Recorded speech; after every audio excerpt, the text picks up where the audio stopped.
This is Ride News Now. I'm Alison Haislip. Today, we're discussing 3 ways the world is building a better tomorrow: a plastic road, a tech company clearing the air, and a major country banning gas-powered cars. Now here's the latest on all things mobility. Plastic. You can find it everywhere, from the garbage patch in the Pacific Ocean to the faces of half the people in Bel Air. But a highway made out of plastic? That just doesn't exist. Yet. As part of a $157 billion infrastructure investment, the Philippines will build a new toll road around the nation's capital, as well as a new airport. The Philippines is one of the world's worst offenders when it comes to plastic waste, and the country is looking for something to do with those plastics. Dow Chemical partnered with the country's biggest contractor to test whether plastics could be mixed into traditional asphalt. The result was yes, it can. The test patch of plastic-infused asphalt not only meets the Philippines government standards, it's more durable than conventional asphalt.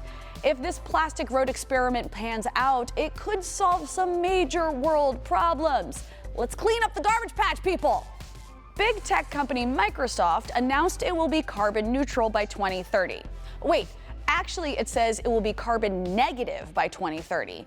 What's the difference? Ooh, a whole lot. A company's promise to become carbon neutral means they plan to make their net carbon emissions as close to zero as possible.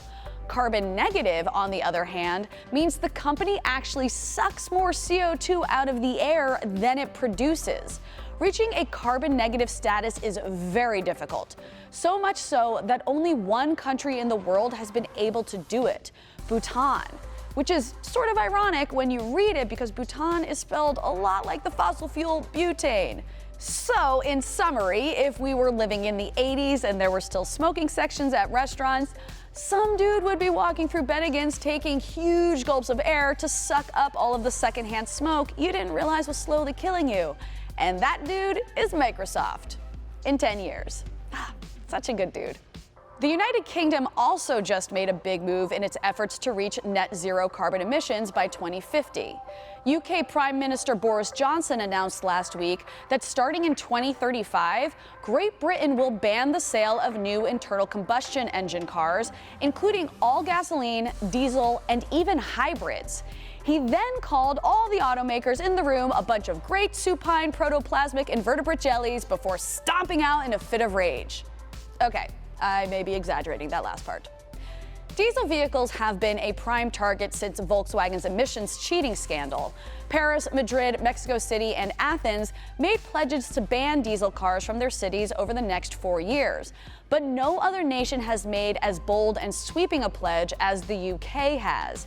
France has stepped in with a similar plan to ban fossil fuel-powered cars, but it is giving itself 20 years to do what the UK has pledged to do in 15. Can either of these countries make the massive infrastructure changes needed to make the switch stick? Only time will tell. But with the Boris fire burning hot and spicy, the UK is off to a good start. If you enjoyed this video, please like and subscribe. For more tech news, join us over at Ride.Tech, and be sure to follow RideTechNews on your social platform of choice.